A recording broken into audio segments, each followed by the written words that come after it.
Hello प्यारे प्यारे दोस्तों, नमस्कार। कैसे हो आप सभी? उम्मीद करता हूँ अच्छे होंगे। स्वागत है आपका अपने YouTube channel Sharma ji classes के अंदर। भाई आज जो ये मैं आपके लिए वीडियो लेकर के आया हूँ ना, इसके अंदर मैं कोई अपडेट नहीं दे रहा हूँ, लेकिन ये जो वीडियो है ना यार, ये आपके लिए बहुत ही इंपॉर्टेंट और बहुत ही अच्छी सी वीडियो होने वाली है। आपने टॉपिक यहाँ पे देख ही लिया कि पढ़ाई में मन नहीं लगता। भाई आज के टाइम में ना यार 90% स्टूडेंट की यही समस्या आती है कि सर हमारा पढ़ाई में मन नहीं लगता है। बार बार ध्यान भटकता है, मोटिवेशन कहाँ से लें, पढ़ने का बिल्कुल मन नहीं करता, ज़्यादा घंटे कैसे पढ़ें, आलस्य आता है, नींद आती है।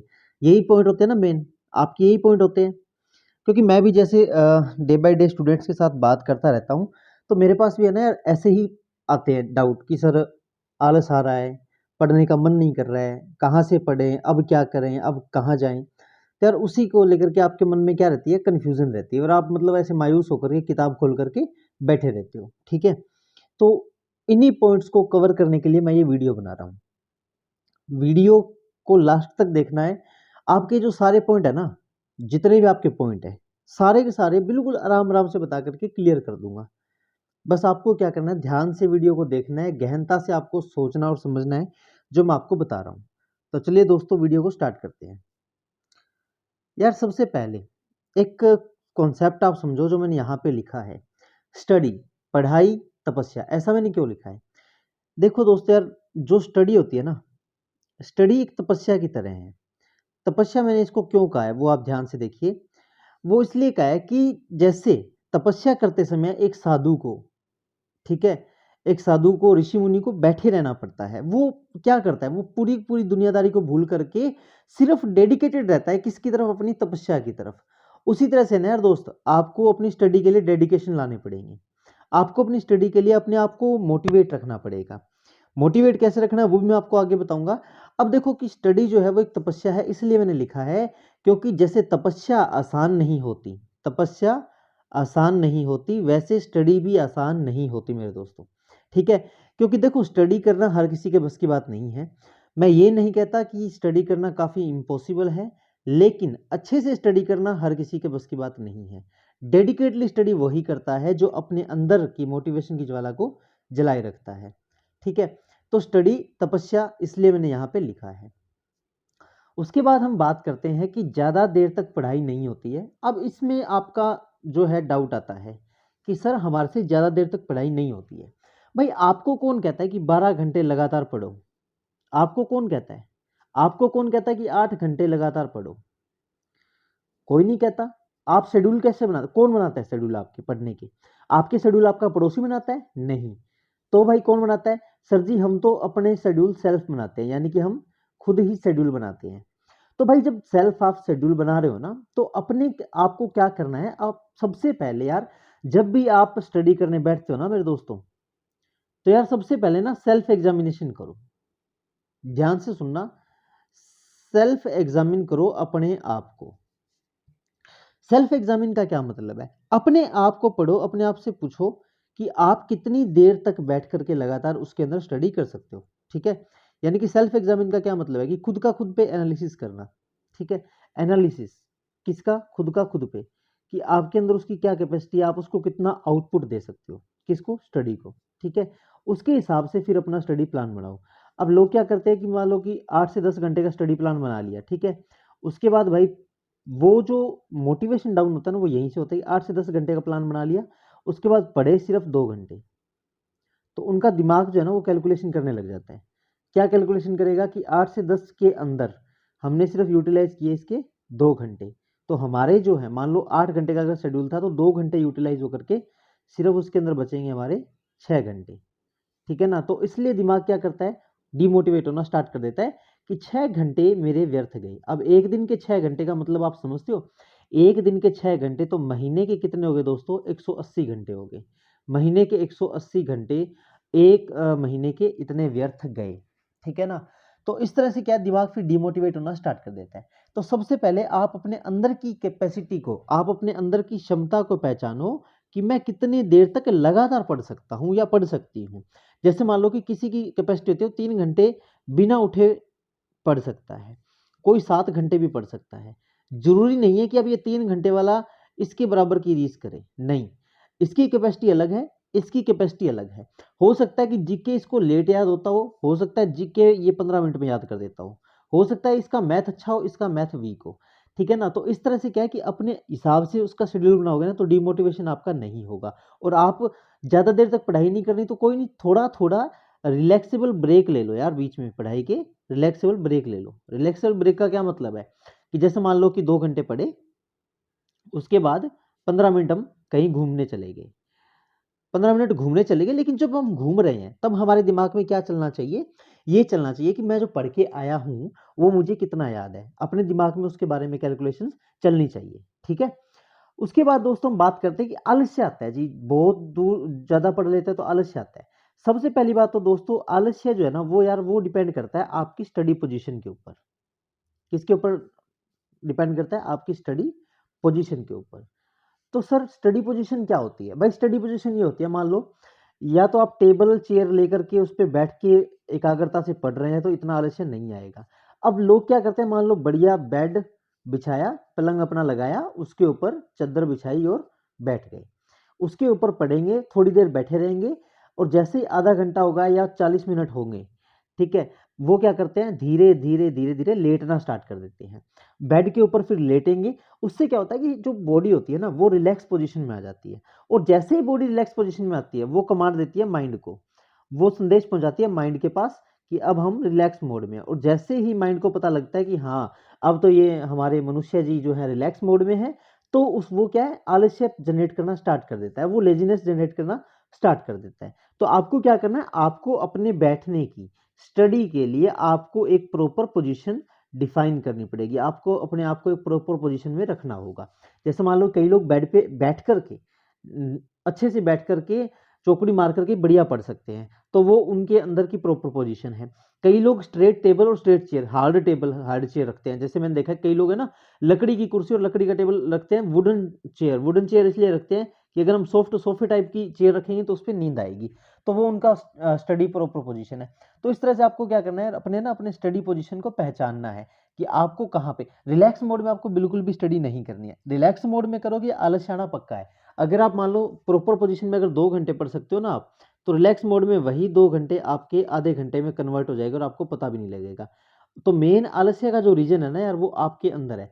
आप ये देखो कि आप कहाँ से कहाँ पर मतलब बढ़िया पढ़ सकते हो, ठीक है ना। आप कहाँ पे बढ़िया पढ़ सकते हो, आपका दिमाग कहाँ पे सही काम करता है।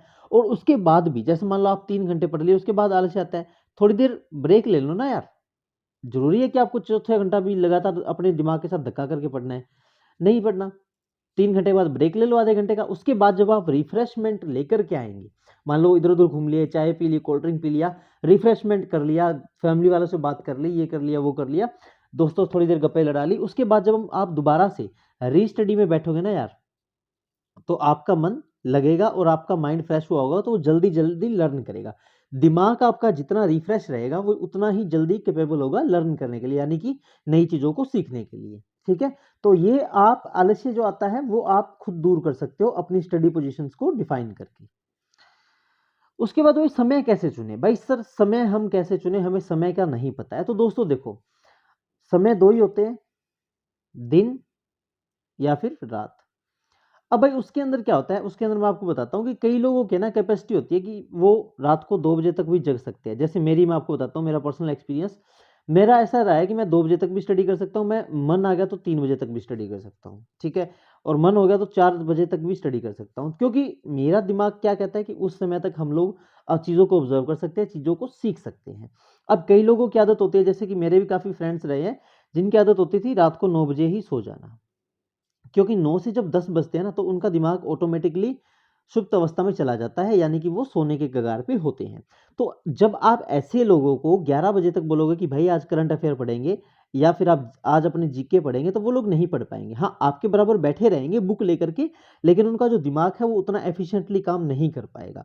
तो समय कैसे चुनना है, अब आप ये देखो कि आप नाइट में अच्छे से स्टडी कर सकते हो या फिर आप डे में अच्छे से स्टडी कर सकते हो।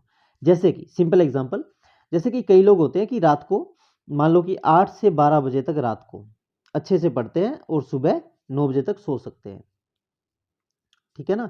वैसे 9 बजे तक सोना गलत बात होती है, जल्दी उठ जाया करो, लेकिन फिर भी मैं आपको बता रहा हूँ, मान लो 12 बजे तक कोई पढ़ा, 12 से 1 बजे तक तो फिर सोते-सोते उसको 1 तो बज ही जाएगा, तो 9 बजे तक तो वो अमूमन 8 घंटे की नींद पूरी करेगा। सबसे पहले तो यार नींद में कमी लेना स्टार्ट कर दो, ठीक है ना? अब आप सोचोगे कि 10 घंटे आराम से सोएँ, उसके बाद हम तैयारी करें, तो नहीं होगी, ठीक है? थोड़ी-सी देखो यार, मैंने पहली लाइन क्या कही थी कि स्टडी एक तपस्या है, कठोर तपस्या है। जब आप अपने टारगेट की तरफ जा रहे होते हो तो आपको तपस्या से गुजरना पड़ता है और उसके लिए आपको नींद, भूख, प्यास सब त्यागना पड़ेगा, ठीक है ना? तो अब कइयों की क्या आदत है कि वो 9 बजे सो जाएँगे। तो आप जैसे अब आपने देखा कि मैं भई 9 बजे के बाद नहीं पढ़ सकता या नहीं पढ़ सकती, तो आप क्या करो, 9 से 4 का शेड्यूल बना लो, सुबह 4 बजे, कि सुबह 4 बजे मुझे हर हालात में उठ कर के पढ़ना ही पढ़ना है। ऐसा कहीं नहीं लिखा हुआ है, ऐसा कहीं भी नहीं लिखा हुआ है कि जो नाइट स्टडी करेगा उसका सिलेक्शन जल्दी होगा, या जो नाइट स्टडी करता है वो ज़्यादा इंटेलिजेंट होता है, या जो मॉर्निंग में उठ कर के स्टडी करता है वो ज़्यादा इंटेलिजेंट होता है। डिपेंड करता है आपके दिमाग के ऊपर। देखो यार, सारा जो खेल है ना, वो आपके माइंड का है, ठीक है ना? डिपेंड करेगा आपके माइंड की पोजीशनिंग के ऊपर, आपके माइंड की प्लेइंग के ऊपर, कि आपका दिमाग कब सही अवस्था में कार्य करता है। जैसे कइयों का रात में दिमाग सही काम करता है, ठीक है ना? तो वो नाइट में एकांत में बैठ कर के पढ़ते हैं, उन्हें ऐसा लगता है कि नाइट में क्या है, कोई शोर-शराबा नहीं होता है, बिल्कुल शांति होती है।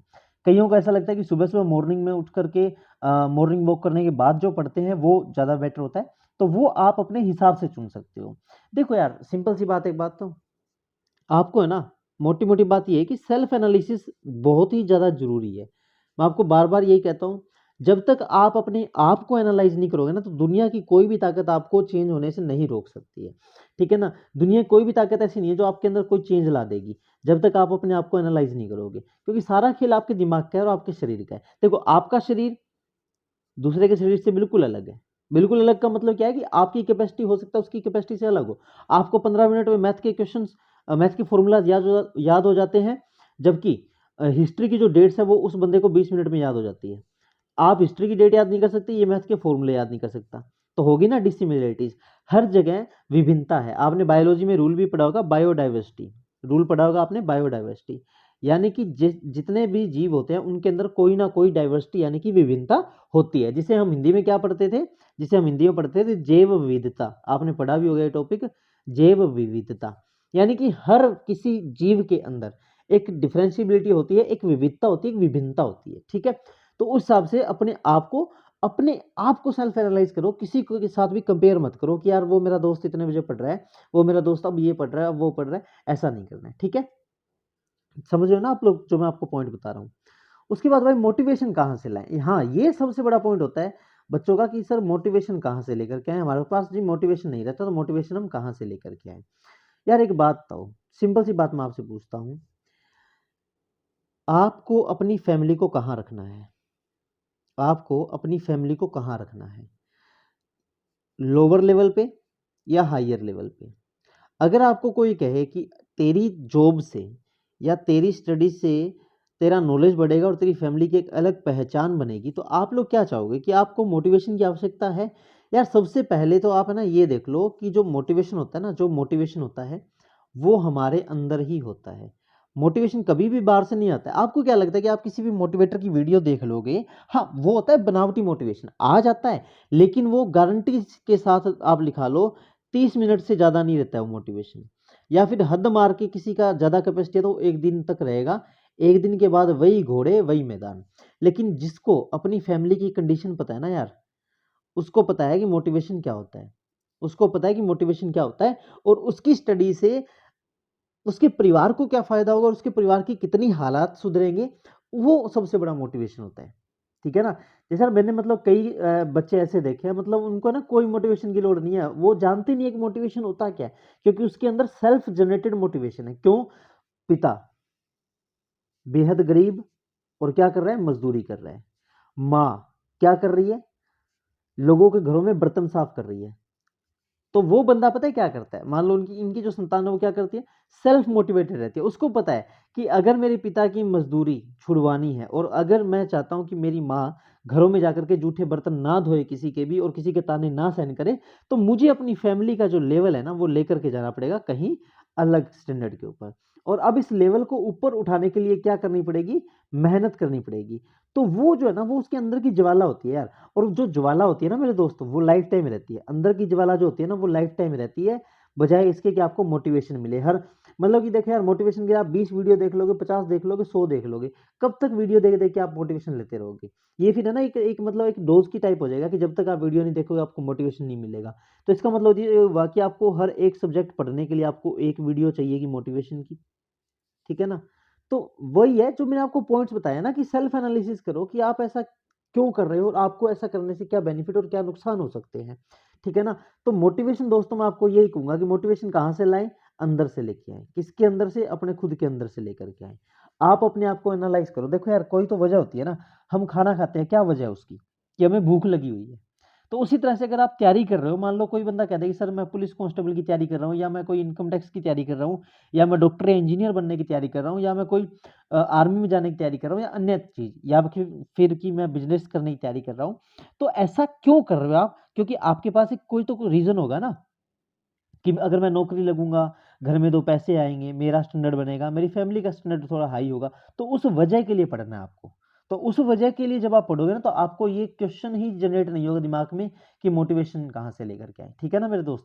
तो यार मोटिवेशन आप, बस मैं यही कहूँगा कि आप एक बार है ना अपने उन लोगों का चेहरा याद कर लिया करो, जो कि आपके ऊपर उम्मीदें लगा कर के बैठे हैं। आपको मोटिवेशन से भी बड़ा मोटिवेशन ना मिल जाए तो मेरी गारंटी है यार, ठीक है ना?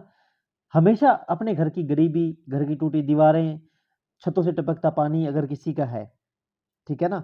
वैसे तो ऑलमोस्ट मेरे को लगता है कि अब ठीक ही स्टैंडर्ड के लोग हैं, लेकिन फिर भी बहुत से लोग हैं ऐसे। यार आप मतलब कि डेली के करंट टॉपिक्स पढ़ो, देखो मतलब रेलवे में कुली की जॉब करने वाले लोग रेलवे वाईफाई का यूज़ करके और अच्छे अधिकारी बन रहे हैं। वो क्या होती है? वो एक ललक होती है। उन लोगों को कभी ये नहीं होता कि मोटिवेशन कहाँ से लेकर के आना है, ठीक है ना? आप क्या करोगे मोटिवेशन के लिए? आप क्या करते हो? आधा दिन तो मोटिवेशन की वीडियो देखने में निकाल दिया। उसके बाद आधा दिन ये सोचने में लगा दोगे कि यार जो मोटिवेशन में जो बताया था वो मेरे साथ होगा या नहीं होगा, है ना? तो एक दिन तो गया ना।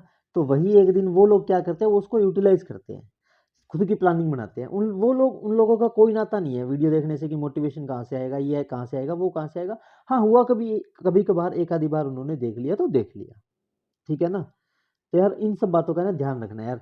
देखो मैंने पूरी शिद्दत, पूरी जी जान लगा करके आपके लिए वीडियो बनाई है, क्योंकि बहुत सारे लोगों के डाउट ऐसे ऐसे आ रहे थे, मतलब कि यही जो मैंने आपको यहाँ पे थंबनेल में दिखाया है कि सर मन नहीं लगता है स्टडी में, क्या करें, समय नहीं मिलता है, कैसे करें, क्या करें, ठीक है ना? तो यार समय के लिए आपके मतलब मन लगाने के लिए आपके पास बहुत चीज़ है। स्टोरीज पढ़ा करो यार, गूगल पे स्टोरीज पढ़ लो, मोटिवेटिंग स्टोरीज बहुत है। अगर आपको मोटिवेशन फिर भी चाहिए, आपको लगता हो कि नहीं यार मेरे को चाहिए मोटिवेशन, तो देख लो, इतनी बड़ी बड़ी स्टोरीज है। दशरथ मांझी, जिन्होंने पहाड़ को चीर करके रास्ता निकाल दिया था, उससे बड़ा मोटिवेशन क्या हो सकता है यार? तो दशरथ मांझी जी जो है, उनसे आप मोटिवेशन ले सकते हो, उनसे मोटिवेटेड हो सकते हो, या फिर अपना कोई भी एक आइडियल पर्सन चुन लो। जैसे किन्हीं के सरदार भगत सिंह जी होते हैं, किन्हीं के चंद्रशेखर आज़ाद होते हैं, उनकी मोटिवेटिंग स्टोरीज पढ़ने स्टार्ट कर दो। मतलब जिसमें आपका मन लगता है ना यार, वो आप करो, ठीक है? लेकिन मैं एक बात यही कहूँगा कि मेहनत से कभी मुँह मत मोड़ना, मेहनत से मुँह मत मोड़ना, और संघर्ष से कभी घबराना मत। यही बात कहूँगा मेरे दोस्तों, कि मेहनत से कभी मुँह मत मोड़ना और संघर्ष से कभी घबराना मत, ठीक है ना? अगर आप लोगों ने ये मूल मंत्र समझ लिया ना कि मेहनत से मुझे मुँह नहीं मोड़ना और संघर्ष से मुझे घबराना नहीं है, तो आप अपने आप के अंदर एक अलग चीज़, एक अलग चेंज महसूस करोगे, ठीक है ना? ठीक है दोस्तों, तो उम्मीद करता हूँ आप लोगों ने अच्छे से समझा होगा जो मैंने आपको बताने की कोशिश की है, ठीक है?